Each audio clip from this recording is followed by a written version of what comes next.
Hello friends, मैं हूँ शिवानी। कैसे हैं आप सब? आई होप आप सब अच्छे होंगे। हमारी लास्ट क्लास में हमारा संधि टॉपिक खत्म हो गया था। आज हम एक नया टॉपिक स्टार्ट करेंगे, संज्ञा। तो चलिए करते हैं आज की क्लास स्टार्ट। संज्ञा संज्ञा क्या होती है? संज्ञा का अर्थ क्या होता है? संज्ञा का शाब्दिक अर्थ होता है नाम। सम, और ये सम प्लस ज्ञा से मिलके बना होता है, जिसका अर्थ होता है ठीक तरह से ज्ञान करवाना। किसी वस्तु, प्राणी, स्थान, गुण, दशा, अवस्था तथा भाव को संज्ञा कहते हैं। किसी भी वस्तु, प्राणी, स्थान, गुण, दशा, अवस्था और भाव के नाम को हम क्या कहते हैं? संज्ञा कहते हैं। अन्य शब्दों में क्या कह सकते हैं? जिन विकारी शब्दों से किसी व्यक्ति, स्थान, प्राणी, गुण, काम, भाव इत्यादि का बोध होता है, उन्हें संज्ञा कहते हैं। इस प्रकार क्या होता है? जो नाम और संज्ञा होते हैं समानार्थक शब्द है। जैसे वस्तु, पंखा, मेज, पुस्तक, कुर्सी आदि। प्राणी, पशु, पक्षी, मछली, गाय, कृष्ण आदि। स्थान, नगर, गांव, मोहल्ला, बहरोड, दिल्ली आदि। गुण, दशा, अवस्था, बचपन, बुढ़ापा, सौंदर्य, सर्दी, गर्मी आदि। ये सारे क्या है? संज्ञा है। आगे आता है संज्ञा के भेद। संज्ञा के कितने भेद होते हैं? संज्ञा के 5 भेद होते हैं। व्यक्तिवाचक संज्ञा, जातिवाचक संज्ञा, भाववाचक संज्ञा, समूहवाचक संज्ञा और द्रव्यवाचक संज्ञा। सबसे पहले आती है व्यक्तिवाचक संज्ञा। व्यक्तिवाचक संज्ञा कौन सी होती है? जिस शब्द से किसी विशेष व्यक्ति, वस्तु या स्थान के नाम का बोध हो, उसे व्यक्तिवाचक संज्ञा कहते हैं। जिन भी संज्ञा शब्दों से क्या हो, किसी भी वस्तु का नाम पता चले या किसी व्यक्ति का नाम पता चले या स्थान का नाम पता चले, उसको हम कहते हैं व्यक्तिवाचक संज्ञा। जैसे दिशाओं के नाम, उत्तर, पश्चिम, दक्षिण, पूर्व। देशों के नाम, Bharat, Japan, America, Pakistan, Burma. राष्ट्रीय जातियों के नाम, भारतीय, रूसी, अमेरिकी। समुद्रों के नाम, काला सागर, भूमध्य सागर, हिंद महासागर, प्रशांत महासागर। नदियों के नाम, गंगा, ब्रह्मपुत्र, बोलगा, कृष्णा, कावेरी, सिंधु। पर्वतों के नाम, हिमालय, विंध्याचल, अलकनंदा, काराकोरम। नगरों, चौकों और सड़कों के नाम, वाराणसी, गया, चांदनी चौक, हरिसन रोड, अशोक मार्ग। पुस्तकों तथा समाचार पत्रों के नाम, रामचरितमानस, ऋग्वेद, धर्मयुग, इंडियन नेशन, आर्यव्रत। ऐतिहासिक युद्धों और घटनाओं के नाम, पानीपत की पहली लड़ाई, सिपाही विद्रोह, अक्टूबर क्रांति। दिनों, महीनों के नाम, मई, अक्टूबर, जुलाई, सोमवार, मंगलवार। त्योहारों, उत्सवों के नाम, होली, दिवाली, रक्षाबंधन, विजयादशमी। व्यक्तियों के नाम, राम, कृष्ण, गौतम बुद्ध, हनुमान, ईसा मसीह इत्यादि। अब जो हम प्रॉपर नाम बोलते हैं किसी का, वो होती है हमारी व्यक्तिवाचक संज्ञा। जैसे किसी का नाम राम, श्याम इस तरह से होता है। या हम अगर किसी को कहें ये लड़का है, तो वो क्या हो जाएगी? जातिवाचक संज्ञा हो जाएगी। और अगर हम उसका नाम लेके बुलाए, जैसे इस लड़के का नाम राम है, तो राम क्या हो जाएगी? व्यक्तिवाचक संज्ञा हो जाएगी। हमारी आती है जातिवाचक संज्ञा। जातिवाचक संज्ञा क्या होती है? जो संज्ञा शब्द किसी व्यक्ति, वस्तु तथा स्थान के संपूर्ण जाति, वर्ग या समुदाय का बोध कराते हैं, उसे जातिवाचक संज्ञा कहते हैं। जिस संज्ञा शब्दों से किसी भी व्यक्ति, वस्तु तथा स्थान के संपूर्ण जाति, पूरी की पूरी जाति का बोध हो, या उसके वर्ग का बोध हो, या उसके समुदाय का बोध हो, उसे हम क्या कहते हैं? जातिवाचक संज्ञा कहते हैं। जैसे कवि, पुस्तक, नगर, स्त्री, पुरुष, सब्जी, नगर, गांव, नदी, लेखक, पशु, पक्षी, कोचिंग, विद्यालय, देश आदि। या हम ये भी कह सकते हैं वह संज्ञा शब्द जिनसे किसी एक ही प्रकार की अनेक वस्तुओं का बोध होता है। एक ही प्रकार की बहुत सारी वस्तुओं का बोध होता है जिन संज्ञा शब्दों से, उन्हें हम क्या कहते हैं? जातिवाचक संज्ञा कहते हैं। जैसे घर, पहाड़, नदी, शहर, पक्षी, पशु इत्यादि।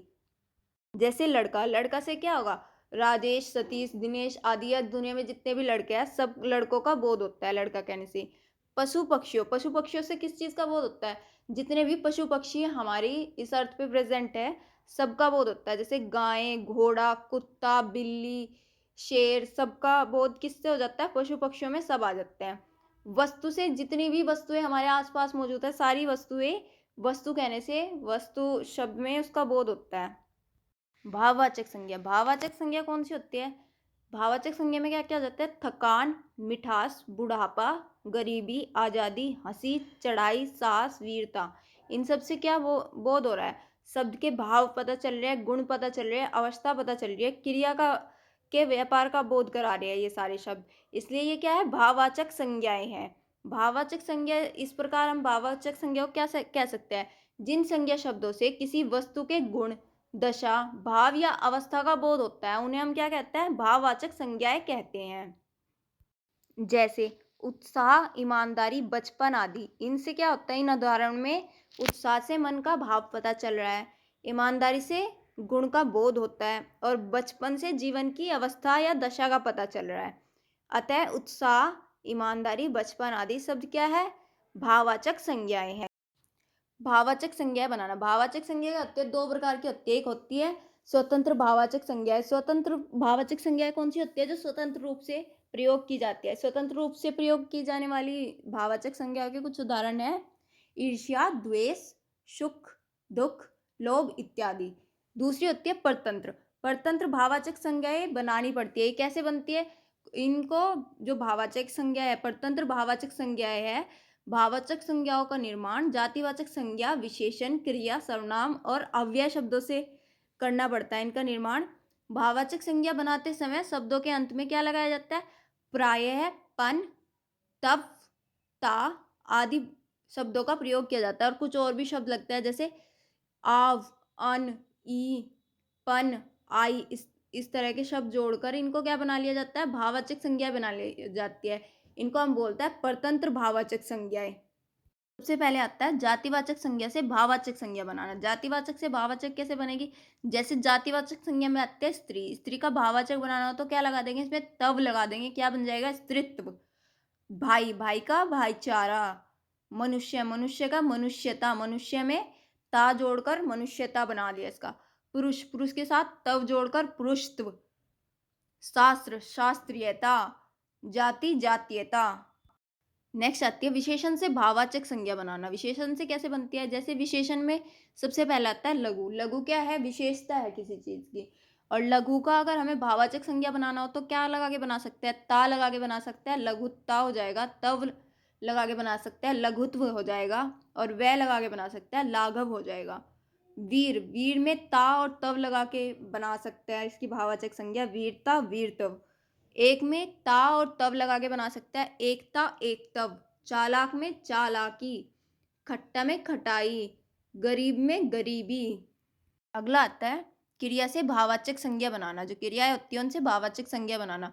क्रिया दे दी खोजना। खोजना से हमें भाववाचक संज्ञा बनानी थी, क्या बन जाएगी, खोज। सीना, सीना से क्या बन गई, सिलाई। जीतना से जीत। रोना से रुलाई। लड़ना से लड़ाई। पढ़ना से पढ़ाई। तो इन सब में क्या करना है, सिर्फ पन, ता, आई, तव ये सब जोड़ के क्या बनानी है, हमें भाववाचक संज्ञाएं बनानी है। अगली संज्ञा आती है समूहवाचक संज्ञा। समूहवाचक संज्ञा कौन सी होती है, जिन संज्ञा शब्दों से एक ही जाति की वस्तुओं के समूह या फिर समुदाय का बोध होता है उन्हें समूहवाचक संज्ञा कहते हैं। जिन भी संज्ञा शब्दों से क्या होगा, एक ही समुदाय के वस्तुओं के समूह का या समुदाय का बोध होगा उसे हम क्या कहेंगे, समूहवाचक संज्ञा कहेंगे। या फिर कह सकते हैं ग्रुप्स का बोध होगा, ग्रुप जो उनका ग्रुप होगा उसका बोध होगा। जैसे व्यक्तियों का समूह, व्यक्तियों के समूह को क्या क्या कहते हैं, भीड़। जनता, सभा, कक्षा। और वस्तुओं का समूह को क्या कहते हैं, गुच्छा, कुंज, मंडल, गोद आदि।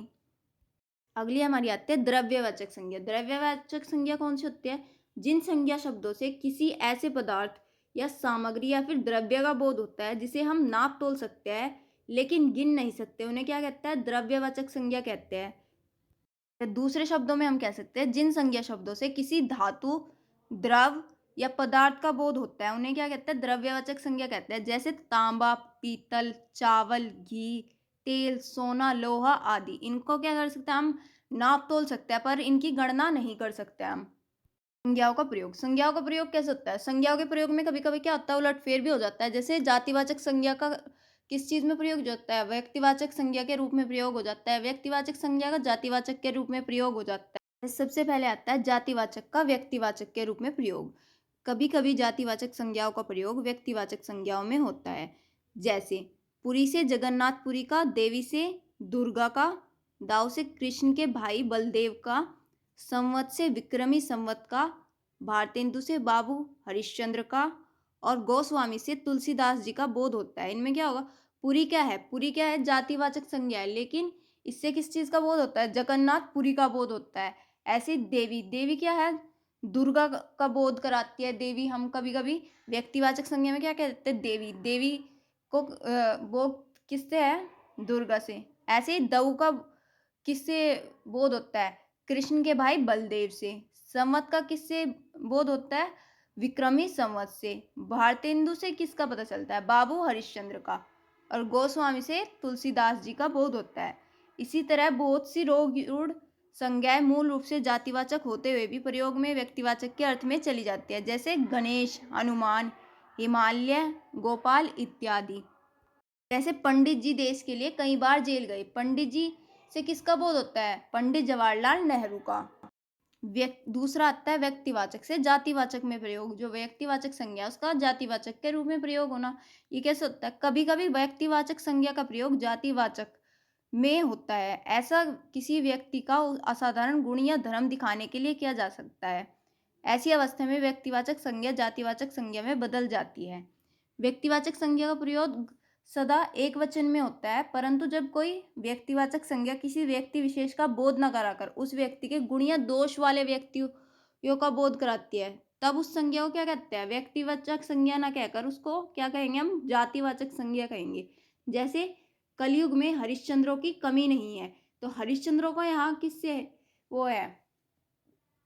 हरिश्चंद्रों किसका बोध कराता है? जातिवाचक संज्ञा का। जितने भी सत्य और निष्ठा के गुण वाले लोग हैं उन सब का बोध कराता है हरिश्चंद्रों से। ऐसे ही गांधी अपने समय के कृष्ण थे।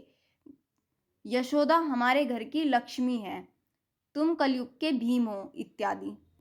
भाववाचक संज्ञा से जातिवाचक में प्रयोग। जो भाववाचक संज्ञा उसका जातिवाचक में प्रयोग ये कैसे होगा? जैसे ये सब कैसे अच्छे पहरावे है। पहरावा से यहाँ क्या, पहरावा क्या है? भाववाचक संज्ञा, पर यहाँ किस चीज में प्रयोग हो रहा है? जातिवाचक में प्रयोग हो रहा है। पहरावे से किस चीज का बोध हो रहा है? पहनने के वस्त्रों का। तो दैट्स इट फॉर टुडे। संज्ञा टॉपिक खत्म हो गया है। Now we will meet in our next class. Till then bye bye and take care and please like share and subscribe my channel.